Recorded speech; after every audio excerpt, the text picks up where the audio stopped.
What's going on, everybody? This is Haze Amaze, and I am down here in my home studio, coming to y'all to answer some questions that my good friend Sharon Moore has asked me to answer for y'all. So yeah, let's get straight into it. Number one, what is your approach to the drums? Well, when I'm approaching playing drums, most of it is I have two different approaches. When I'm playing a gig or I'm playing music, I will approach the song to see what the song needs. See how I can actually serve the song rather than, just showing off what I have over that tune or whatever. And then when it comes to me like practicing or doing clinics or soloing or whatever like that, it's just from all in my head, all in my head and from my heart as well with how I feel.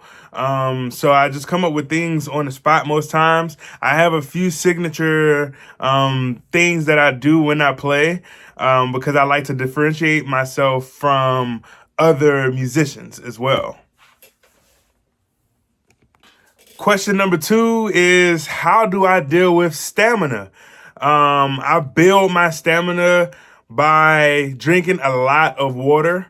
I do my best to get the rest that I can. Sometimes I don't get the most rest in the world, but how much rest you get definitely plays a part in your stamina and in your endurance when you're playing. But honestly, shedding a lot. When I was a kid, I shedded with other drummers so much. Sometimes for 7 or 8 hours, we will be just shedding, and then we'll hop off for a little bit, get some pizza, have a talk, and right back to shedding. So that honestly built my stamina. But good health choices, man. Like, keeping up with your vitamins, eating healthy, and drinking lots and lots of water. They have like hydration packs that I use sometimes, but all of this type of stuff helps me in my mental and my physical health. But that is what helps to build my stamina as well. What are some of the popular licks out there? I would say a pretty popular lick, other than the crossover that I did in one of my videos, I would say there's a lick that is just right, left, and then kick. So sometimes it may be kick, right, left, or right, left, kick. Like the kick may come after it, but when you do it in a cycle, it all just plays the same way. But yeah, that's a pretty popular lick as well. How do I stay in shape while I'm out on the road? Man, I love sound. So I'm always walking to the front of house at whatever venue we're at. And I'm always walking there just to hear how it sounds and then walking back to the drums. And sometimes I'm walking back and forth maybe 4 or 5 different times from sound check to the show. If there are other acts on the show, like I'll walk to the front of the house just to see it from the front. But that's a way that I stay in shape. I walk a lot. And then again, eating healthy, drinking lots of water while you're out. It's easy to get into unhealthy habits, like eating a lot of fast foods or a lot of unhealthy and greasy meats and other foods of that sort, and junks and junk foods and everything like that. But also, there is a lot of water that is provided for us when we're out on the road. There's also other things like maybe Gatorades or Sprite, sodas and juices and things like that. But most of the times I'm drinking water. While I play, I'm drinking water when I'm not playing as well. And again, just getting my rest when I can. And those are a few things that help me keep my health up along the time that I'm on the road. Also, talking to my wife, man, I communicate with her so much throughout each and every day while I'm on the road, and that helps with my mental health. I've never been, thankful to God, I've never been out on the road with people I don't enjoy being out with. But I feel like if I was on a road with people that I don't enjoy necessarily being out on the road with. My wife, man, she's definitely my comfort, and she helps me through a lot. You know, she helps just ease my mind and keep me, keep me good. But that is a lot for mental health. Also, I read the Bible to help with my mental health and just understanding Scripture and God's Word. It helps me grow my spiritual relationship with Him. So, yeah, those are a few ways that I stay healthy while I'm out on the road, mentally and physically. My influences. Um, it's not a difficult question to think about, honestly. Influenced by what to do and what not to do. So I'll see videos on social media sometimes of some things that I don't agree with, and those are my influences on what not to do. But my influences on drums span from Aaron Spears, Jeremy Wimbush, Todd Sucherman, Matt Garska, Vinny Colaiuta, Virgil Donati, all of my favorite drummers. I have a long, long list, but those are a few of my inspirations. And why do I like them so much?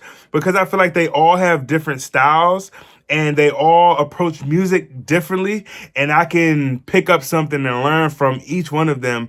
And knowing Jeremy Wimbush and Aaron Spears personally made them definitely, beyond being my favorite drummers, just a couple of my favorite people in the world, because I could have conversations with them, and they're never afraid to share advice with me or help me through things, and they always answer when I call. Rest in peace to you, Aaron Spears. I love you, big bro.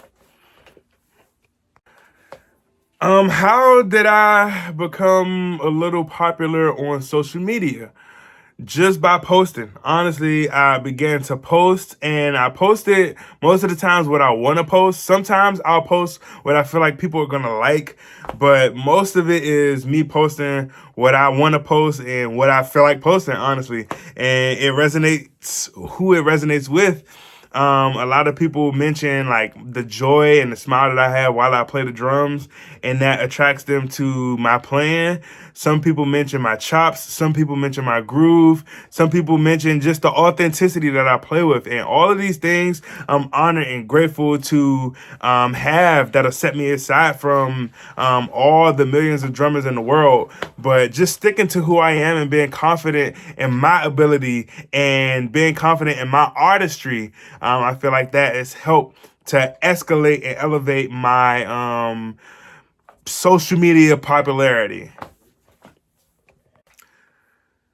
The way to not only be a social media drummer is by connecting with other people. Go to live shows, go to jam sessions, to open mics, sheds, anything musically that may be going on in your area, or maybe in another state or another country that are going on that you are interested in.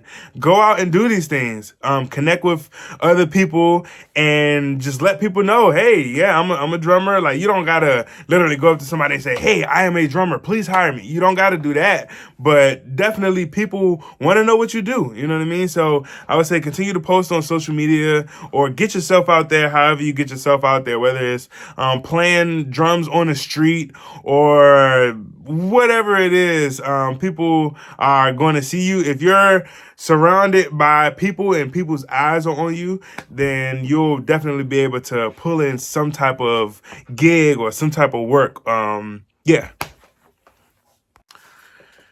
From my experience with drum companies and being endorsed with drum companies, I know that companies like to see that you have eyes on you, because it is a music business. They want to make sure that they're getting something out of you endorsing their product, as well as you getting something from them for endorsing their product. So a lot of times that comes by sales, and it comes by if someone is seeing you play a specific company and they admire you, more likely they're going to want to play that company as well.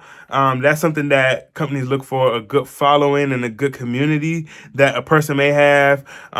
They want their artists to be doing gigs, and you don't necessarily have to be out on the road all the time 365 days out of a year, but you do have to, I feel like, have some live show dates, because that gives you the opportunity to travel around, live shows, drum clinics, or if you're teaching at drum schools, a bunch of different ways, man, that you can consider yourself a professional and traveling musician. It doesn't always have to be just doing drum gigs with artists. Like I said, it could be clinics, it could be teaching at schools, it could be being a part of a popular marching band. I've seen people get endorsements through that as well. But I feel like one of the biggest things in this day and age is your social media presence. If you can reach people, then companies will be more inclined to have you on their roster. But the most important thing is, even if you don't know the representative or anybody from the company just yet, if you shoot your shot while you have all of this going on and you are accepted, you have to build a relationship with your company and with your representative at that company. A lot of people want to be endorsed, but they just want free gear and they want discounted gear. But that's not all it's about. It's about building a relationship with your representative, and they'll take care of you the best way that they can. That's something that I've been learning more and more each day, and I'm proudly endorsing each drum company that I endorse. And I thank you to all of my representatives from each company for always, always, always making sure that I have the gear that I need first, but also making sure that I have the gear that I want in a timely manner.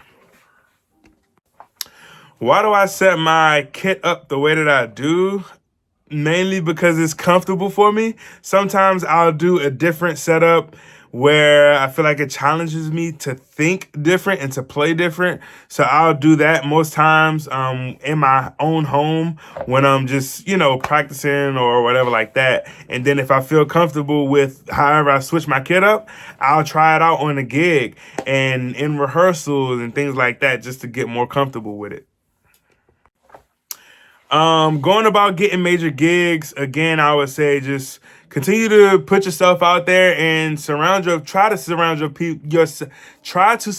yourself with the people who are doing what you like to do. So whether that's another drummer who's already touring, or whether that's a keyboard player, a singer, or someone who's a producer, someone who's already in the realm of what you want to do for a living, I would say do your best to surround yourself with people like that.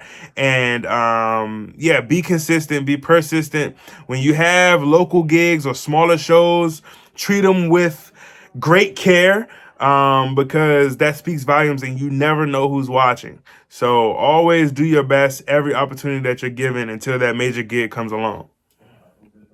So what does my recording setup look like right now?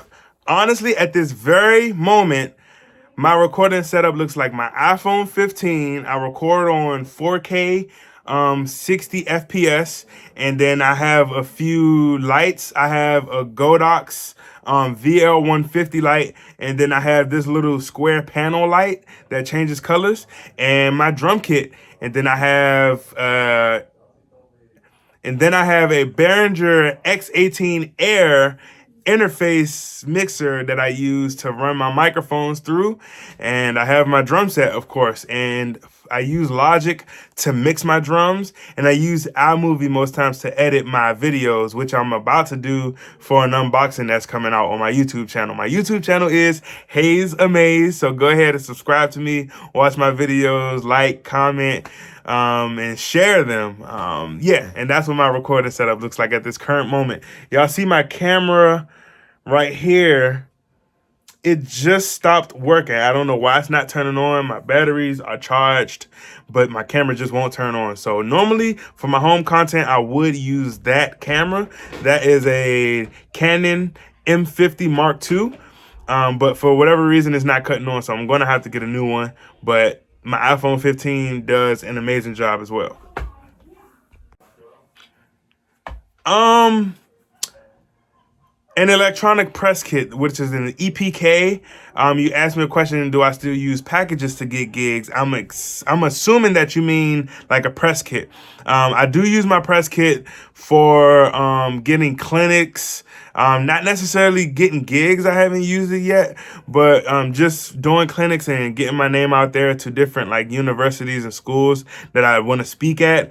In my press kit, I have my resume, I have like my accomplishments, I have videos of me, I have photos and so on and so forth. And these are all so that when someone is looking to hire talent, or hire an artist for something, or hire a drummer for something, they can look at my press kit, see the list of what I've done, my acknowledgments, my accomplishments, and if they want to pick me to do the gig, then they'll give me a call most times, and I'll go out and do the gig if everything is right. But yeah, so I don't use it to get gigs, but I do use it for clinics and other types of deals that I want to secure and things like that. In closing, I appreciate you, Sharon. It was good to talk to the people. I love everybody who has supported me this far. My Instagram is Haze_Amaze_. My TikTok is Haze Amaze_. My YouTube is Haze Amaze. Follow me, subscribe to my channel, watch the videos, like, comment, share the videos. I hope that y'all can get something from watching my videos, whether it makes you smile or whether you get some information or whether it encourages you or keeps you on the right track, whatever it is. I pray that you all see God through my videos and that y'all see the gift and the joy that he's given me to share with y'all. I appreciate y'all once again. Sharon, thank you again for allowing me to express myself on your platform. And yeah, 2024, let's go.